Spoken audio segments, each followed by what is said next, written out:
Hello and welcome, everybody. About 4 years ago, just over 4 years ago, my last relationship ended. And not long after it ended, probably a month or two, I dusted myself off. I went through the initial kind of messiness and drama and grief immediately after the end of the relationship. And then I wanted to start dating again. I wanted to find a new person. I was just really gung ho to get out there and meet new people and find a new partner. But before that could get going, the world shut down. It was early 2020 when I was just starting to approach that prospect of really putting myself out there, and worldwide lockdowns happened. And immediately when that started and my work shut down and I was, facing the likely reality of having to spend months in lockdown by myself in a little apartment, I initially had like a very primal mating instinct. Like some part of me just immediately wanted to find someone to shack up with, basically. But I didn't do that. For whatever reason, there was another voice in me, another force, and I ended up just I downloaded Tinder, and yet by the time everything locked down, I was just like, man, I guess I'm not going to be hanging out with anybody anytime soon. And in fact, it was very much the opposite. What ended up happening is I just was completely alone in the initial phase of the lockdown. And the first chunk of that was pretty painful. I was alone with a lot of feelings of grief that were the residue of that relationship that I had gotten out of. I was just confronted by everything that I probably would have just glossed over by jumping into another woman's arms. And instead, I was just painfully alone with whatever childhood wounds that the dissolution of that relationship had triggered. And honestly, that was kind of perfect. It was very beautiful to just be with those feelings. And what I started doing during the lockdown was going for long walks. I live near a forest, so I would just go on hours long walks every day to get out of my house and move and be somewhere beautiful. And so I would feel all this grief and sadness, go for a long walk with it. By the end of the walk, I would usually feel a lot better. And what also started happening during that initial phase of solitude is I started writing, and I quickly escalated some scribbling one afternoon alone in my apartment into deciding I wanted to write an entire book. And I got into a very productive, fruitful, creative zone. And I ended up staying in that zone for the next 9 months until that book was fully complete, had probably been reworked through a dozen drafts. There was a first draft and then probably 11 or 12 more drafts after that. And then finally, 9 months later, it was done, it was edited, and it was published. And during that period, I kept on giving myself little ultimatums because this whole time, I still really wanted to find another person. And once I started writing and I got into this really productive space, I kind of lied to myself. But I thought it was true. I thought I was telling myself the truth. But I gave myself this promise. And I said, Miles, when you've done your first draft of this book, you can start dating again. Because by now, that initial lockdown had calmed down. And I was going for walks and I was seeing people clearly on dates. It was dating was a thing again. You could do that if you wanted to. But I had tapped into such a fruitful, creative space.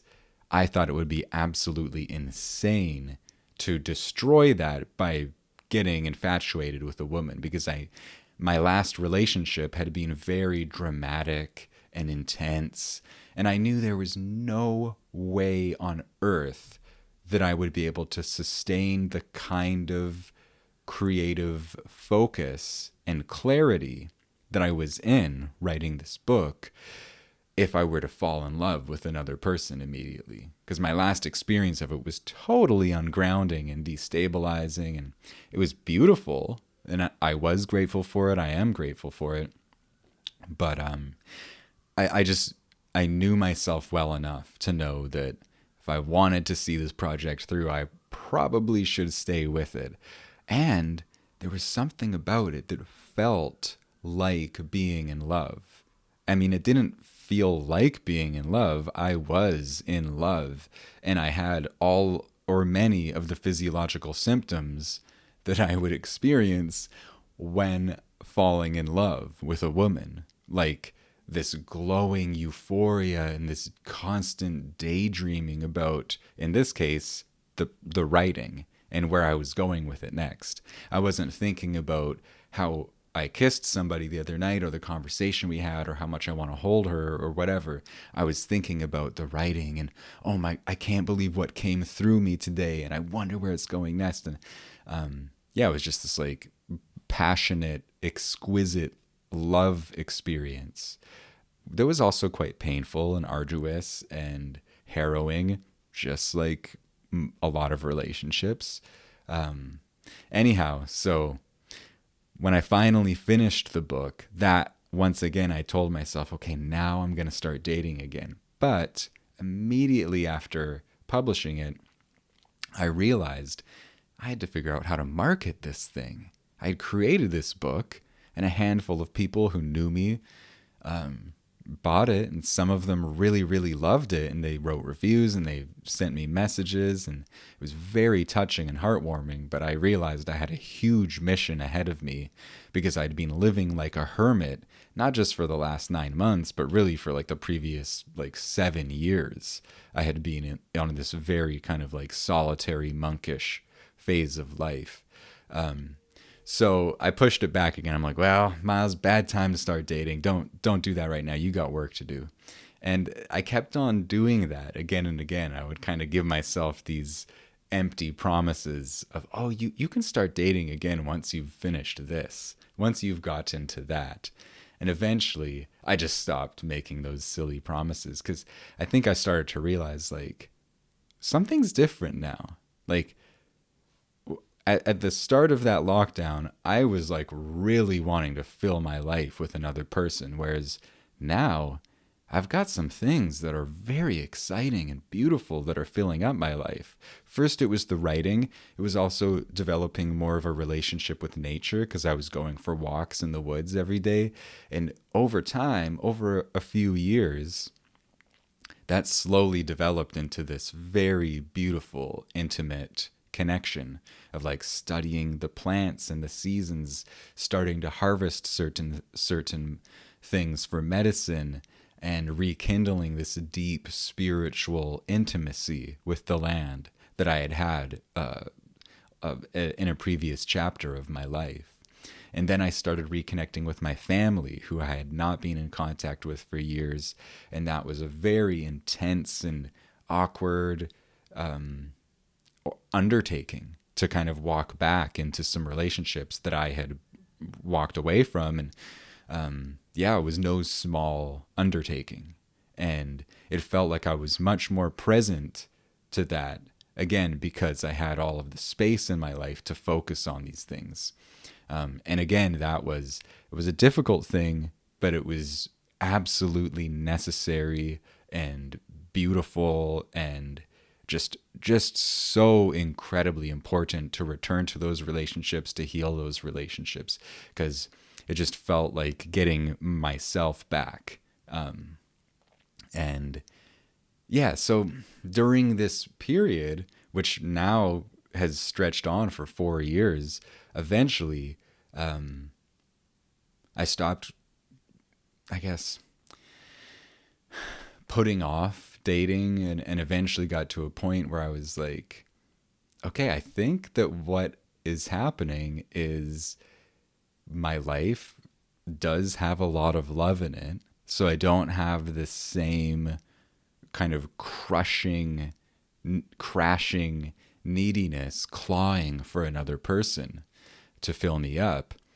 And also, maybe even more significant than that is like over these years, I've been working on myself in very practical ways sometimes, figuring out who I am, discovering my voice, my purpose, and getting rooted in that. And a part of that has been, I guess, having this space to really re-examine what I want as a relationship. Because there have been things over these past few years, there have been wonderful people who have come into my world where there was chemistry, and there was certainly could have been an opportunity for us to explore something. But in each of those instances, there's been some voice in me that was like, I don't think so, Miles. Like, this person is amazing. They're a wonderful person, but this voice in me is telling me very clearly, I think you should just be friends with this person. That's, in fact, my gut would tell me, like, I know I should just be friends with this person. And I've just decided to listen to that when I hear it, because in the past, I've not listened to it. And I'd rather stay focused on this one path than not listen to myself and get all tangled up and messed up. Because again, I know that how I love. And I think that's, I guess it feels significant because I don't feel like I've given up on partnership or intimate love or romantic love or whatever you want to call it. I feel like I've actually started to let myself dream much larger than I've allowed myself to dream before, because I have nothing to lose. I've already been through the kind of pain of withdrawal, getting to the point where I'm comfortable with myself and I feel all of this love throughout my life. And so I don't have a sense of desperation for intimacy or love from a woman. Would it be amazing to experience that? Oh my God, would it ever be amazing? I know how good it feels to connect with somebody. I guess I've just allowed myself to, like dream towards something that feels really amazing and do the work on myself, like work on my life and get myself together. And I guess prepare myself for that kind of commitment. And I guess all of this is to say I don't have cynicism in my heart after these 4 years of aloneness, singlehood, celibacy. I don't feel more cynical. I actually feel more idealistic, and in a way that's practical, hopefully that's practical and grounded, because I understand that I'm never going to be perfect. So if I think that I have to like work on myself and fix my life and get it all together, that's a bar that I can probably continually raise, so that's a bit of a trap to feel like I have to like get it all together before I'm ready for another person in my life. And same goes for looking for a partner. Nobody's perfect. And I'm certainly not interested in anybody that's perfect, because that would be really annoying to be around. I would constantly be judging myself. It would be much better to be with another human with all of our beautiful flaws and complexity, the things that make us beautiful, right? Anyhow, I'm getting a little rambly, a little off track, so maybe I'll try to wrap this up. But essentially, I think one of the most important things I've learned is don't stop finding ways to experience or express love and connection and communion. It's really important because for me, there is an energy in me, and it's a very amorous energy. It's very intense, and it needs somewhere to go. It needs to live. It needs to go into writing a book. It needs to go into the painful labyrinth of figuring out how to find an audience for that book, or it needs to go into a deep, reverential, magical connection with the natural world. It needs to go into just the kind of like stoic aspects of life, having to work a job and having to show up and be kind to people and try to be generous of spirit out in the world and connect to the beauty of strangers, friends, family, all of these different forms of connection have been what has made life so beautiful over these past 4 years. And there's definitely been hard times. There have been times of devastating difficulty. But that's just life. And that's what makes it interesting, right? That contrast, the highs and the lows. Anyhow, I write about all of this in my books. If you're interested in checking them out, links in the description or the show notes. There are audiobooks narrated by me. There are paperbacks, ebooks, and just raw, personal, authentic stories about love, loss, finding power, stumbling around in this beautiful, challenging world. Check them out if you're interested. And if you resonated with today's talk, let me know. You can leave a comment sharing your thoughts, your experience. Give this a thumbs up if you liked it. And if you haven't subscribed to the channel yet, do subscribe. Thank you so much for joining me. And until next time, take care of yourselves.